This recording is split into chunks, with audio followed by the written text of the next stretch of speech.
ఈరోజు మర్రి చెన్నారెడ్డి గారి పేరు మీద ఈ టిమ్స్ హాస్పిటల్ ప్రారంభం చేసినటువంటి గౌరవ ముఖ్యమంత్రి గారికి, గౌరవ ఉప ముఖ్యమంత్రి గారికి, ఆరోగ్య శాఖ మంత్రి వారికి, రవాణా రోడ్డు భవనాల శాఖ మంత్రులు, వేదిక మీద ఉన్న ప్రజలు, అధికారులు, ఇక్కడికి విచ్చేసినటువంటి వైద్యానికి సంబంధించినటువంటి పెద్దలందరికీ కూడా పేరు పేరున నమస్కారం. ఈ ప్రభుత్వం గౌరవ ముఖ్యమంత్రి గారు ప్రజాపాలన ప్రభుత్వం ఏర్పడ్డ తర్వాత దామోదర్ రాజనరసింహ గారు ఆరోగ్య శాఖ మంత్రిగా వైద్యానికి సంబంధించినటువంటి అనేకమైనటువంటి పరివర్తన మార్పులు తీసుకొచ్చి పేద ప్రజలకు అనేక రకాలుగా న్యాయం చేయాలనేటువంటి ఆలోచనతో కార్యక్రమం కొనసాగిస్తూ ఈరోజు ఈ ఆసుపత్రిని పూర్తి చేసుకొని మరి ప్రజలకు అంకితం చేస్తూ ఉన్నారు. వైద్యం నారాయణ హరి, డాక్టర్ దేవుడితో సమానం. ఇంత పెద్ద ఇన్ఫ్రాస్ట్రక్చర్ ఇచ్చిన తర్వాత డాక్టర్లు తమ బాధ్యతగా వచ్చేటువంటి పేషెంట్స్ పట్ల ఏదైతే వాళ్ళకు సరి అయినటువంటి చికిత్స కానీ మరి ప్రభుత్వం తరఫున అన్ని రకాల సేవల్ని వాళ్ళకు అందించే విషయం లోపల తమ బాధ్యతను భవిష్యత్తులో నిర్వహించినప్పుడే ప్రభుత్వం యొక్క సంకల్పం నెరవేరుతుందనేటువంటి మాట మనం వేస్తూ, మరి అదేవిధంగా డాక్టర్ దేవుడైతే నర్సింగ్ ప్రొఫెషన్లో ఉన్న వాళ్ళంతా కూడా ఒక ఏంజల్స్గా, దైవదూతలుగా ఈరోజు వారు పేషెంట్ ఏ విధంగా ఉన్నా కూడా వారికి చికిత్స చేసే విషయంలో మీ కృషిని ఎప్పుడు కూడా ఎవరు కూడా మరవలేరు. పేషెంట్ కండిషన్ ఎట్లా ఉన్నా మొక్కవోని ధైర్యంతో చికిత్సను అందించడానికి డాక్టర్ ఇచ్చేటువంటి ప్రిస్క్రిప్షన్ అమలు చేసే విషయంలో మీరు ఇంకా మరింత బాధ్యతగా రోగికి సగం నివారణ మీ యొక్క నర్సుల ద్వారా జరుగుతుంది అనేటువంటి విశ్వాసాన్ని సందర్భంగా వ్యక్తం చేస్తూ, ఆసుపత్రిని ప్రభుత్వం ఇంత పెద్ద ఇన్ఫ్రాస్ట్రక్చర్ ఇచ్చింది, దీని భవిష్యత్తులో సక్రమంగా నడిపించే బాధ్యత మీ అందరి మీద ఉందని మనవి చేస్తూ మీ అందరికీ శుభాకాంక్షలు, పెద్దలందరికీ ధన్యవాదాలు చెప్తూ సెలవు తీసుకుంటా ఉన్నాను. ఆరోగ్య భరోసా భవనపు నీడలో జరుగుతున్న ఆరోగ్యవంతమైన సభ ఇది. రోడ్లు భవనాల శాఖ మంత్రులు కోమటిరెడ్డి వెంకటరెడ్డి గారి సందేశం.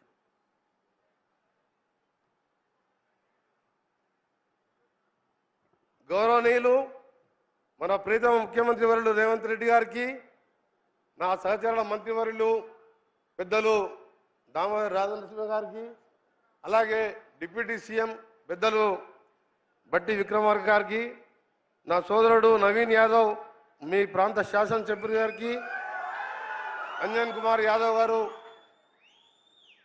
రాజ్యసభ ఎంపీ గారికి, అలాగే హెల్త్ సెక్రటరీ కృష్ణ గారు, వేదికపై ఉన్న అందరికీ పేరు పేరున ఈరోజు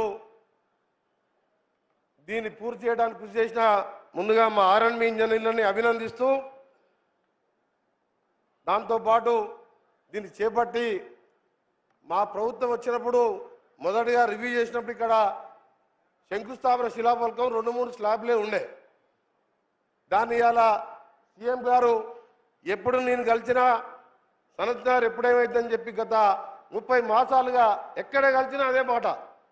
అల్వాల్ ఎప్పుడు పూర్తి చేస్తారు, ఎల్బీ నగర్ ఎప్పుడు పూర్తి చేస్తారు, వరంగల్ ఎప్పుడు పూర్తి అవుతుందని మా ఆర్ఎన్బి డిపార్ట్మెంట్ నన్ను పట్టుకొని ప్రతిసారి ఇదే మాట. పేదలకు ఆరోగ్యాన్ని, పేదలకు ఉచితంగా ఆరోగ్యాన్ని అలా మేము చూస్తున్న గత 10 సంవత్సరాలు నేను ఎమ్మెల్యేగా ఎంపీగా ఉన్నా. సీఎం రిలీఫ్ ఫండ్ దరఖాస్తు పెడితే 6,000, 10,000 6 నెలలకు వచ్చేది. ఎల్ఓసి పెడితే ఆ ఎల్ఓసి మాటే లేదు. ఇవాళ నిమిషంలో ప్రతి పేషెంట్కు ఎల్ఓసి అప్లై చేస్తే 24 గంటల్లో ఎమ్మెల్యే, ఎంపీ, ఏ పార్టీ వారైనా, ఏ మినిస్టర్ అయినా నేనే దాదాపు 40-50 కోట్ల రూపాయలు ఇవాళ ఇప్పించడం జరిగింది. ఈరోజు ఈ హాస్పిటల్ ఇది ఒక హాస్పిటల్ కాదు, తెలంగాణ ఆరోగ్య రంగంలో ఒక కొత్త అధ్యాయం సృష్టించడానికి నాన్ని పలికింటూ మన గౌరవ ముఖ్యమంత్రి గారని చెప్పి ఈ సందర్భంగా తెలియజేసుకుంటూ, పేదవాడికి కూడా కార్పొరేట్ స్థాయి వైద్యం అందాలన్న మన ప్రభుత్వ సంకల్పానికి ఒక నిదర్శనం. గతంలో పాలకులు 10 ఏళ్ళ నుండి ఎలక్షన్ ముందు శంకుస్థాపన చేసి శంకుస్థాపన శిలాఫలకాలే కనబడ్డాయి. అల్వాలు పోయినా, ఎల్బీ నగర్ పోయినా, ఎక్కడ పోయినా వాడు పర్సనల్గా ముఖ్యమంత్రి గారు నేను సంబంధిత హెల్త్ శాఖ మినిస్టర్ ఎన్నిసార్లు రివ్యూ చేసి ప్రోగ్రెస్ మాట్లాడుతూ ఈరోజు దసరా కల్లా మా అల్వాల్ ప్రాజెక్టు కూడా పూర్తవుతున్నది. అల్వాల్ హాస్పిటల్ కూడా, దాంతోపాటు ఎల్బీ నగర్ కూడా డిసెంబర్ నాటికి పూర్తి చేస్తున్నాం. ఆర్ఎన్బి శాఖ ఆధ్వర్యంలో నడుస్తున్న వరంగల్ కూడా డిసెంబర్లో పూర్తవుతుందని, దీనికి సంబంధించిన మెడికల్ ఎక్విప్మెంట్కు హెల్త్ మినిస్టర్ గారు, డిప్యూటీ సీఎం గారు, ముఖ్యమంత్రి గారు ఇప్పటికే వారికి చెప్పడం జరిగింది. దాన్ని కొత్త సంవత్సరం లోపే ఆ 3 హాస్పిటల్ పూర్తి చేసుకోవడం. ఇంకొక విషయం ఏంటంటే గతంలో ఎన్నోసార్లు చెప్పిన ఉస్మానియా హాస్పిటల్ గురించి 2014 కొత్తలో ముఖ్యమంత్రి అయినప్పుడు కట్టినట్టే చేసిండ్రు. కానీ మన ముఖ్యమంత్రి గారు వచ్చి దాన్ని ప్రత్యేకంగా గోశామాన్లో ల్యాండ్ ప్రత్యేకంగా ఆయన చూసి దాన్ని ఏర్పాటు చేసి ఇలా 2500 కోట్లతోని పనులు మొదలుపెట్టి 20% పనులు కూడా పూర్తయినాయని చెప్పి ఈ సంతోషకరమైన వార్త మీకు తెలియజేసుకుంటూ 18 నెలల్లో దాన్ని పూర్తి చేయాలని ఇదే మెగా ఇంజనీరింగ్ వాళ్ళు దాన్ని టేకప్ చేయడం జరిగింది. ఇక్కడ కృష్ణారెడ్డి గారు ఉన్నారు, వారికి సభాముఖంగా చెప్తున్నా, ఇది తొందరగా పూర్తి చేసినందుకు మీకు ప్రభుత్వం తరఫున R&B శాఖ తరఫున మీకు అందరు కూడా మీ కంపెనీకి మీ ఇంజనీర్స్ అందరూ కూడా శుభాకాంక్షలు తెలియజేసుకుంటూ ఉస్మానియా కూడా చెప్పిన మాట ప్రకారం పూర్తి చేయాలి. మా కోరిక ఒకటే, రాజకీయాలు ఎలక్షన్లు ఓట్ల కోసం కాదు. ఈరోజు LOC దాదాపు ఎన్ని వేల కోట్లయిందో సీఎం రిలీఫ్ ఫండ్ చూస్తే అర్థమవుతుంది. ఈ హాస్పిటల్ చూస్తే కార్పొరేట్ వైద్యం పేదవారికి ఇలా ఏ రోగం వచ్చినా నిశ్చింతంగా ఉండే విధంగా ఈరోజు ఇవన్నీ కూడా చేసుకున్నాం. అందుకనే ఎవరి మాటలు నమ్మకుండా ఈ ప్రభుత్వం ఆర్థికంగా ఇబ్బందులున్నా అప్పుల పాలు చేయి శంకుస్థాపన చేస్తే నిన్ననే ములుగులో కలెక్టర్ ఆఫీస్ మా గౌరవ ముఖ్యమంత్రి గారు ఓపెన్ చేసింది. కరీంనగర్లో అన్ని శంకుస్థాపనలు చేసిన వాళ్ళు.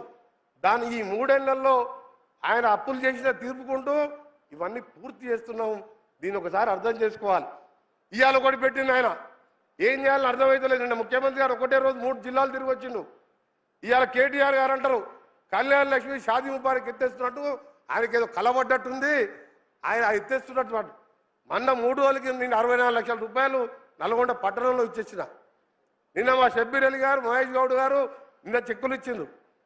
ఇంత అన్యాయం అంటే వీళ్ళకి ఏంటంటే పేద ప్రజలకు సేవ చేసిన ఇష్టం లేదు, రాష్ట్రం సుభిక్షంగా ఉండొద్దు, వర్షాలు పడొద్దు, ఇదే కుళ్ళు కుతంత్రాలతో నడుస్తున్న ప్రతిపక్షాన్ని ఒకసారి గమనించాలని కోరుకుంటూ గౌరవ ముఖ్యమంత్రి గారి నాయకత్వంలో ఆరోగ్య శాఖ మంత్రి గారి ఆధ్వర్యంలో ఈ టిమ్స్ హాస్పిటల్ని మా కృష్ణారెడ్డి గారికి రిక్వెస్ట్ చేస్తున్నాం. దీన్ని 3 నుంచి 5 సంవత్సరాలు మీరు మెయింటైన్ చేయాలని.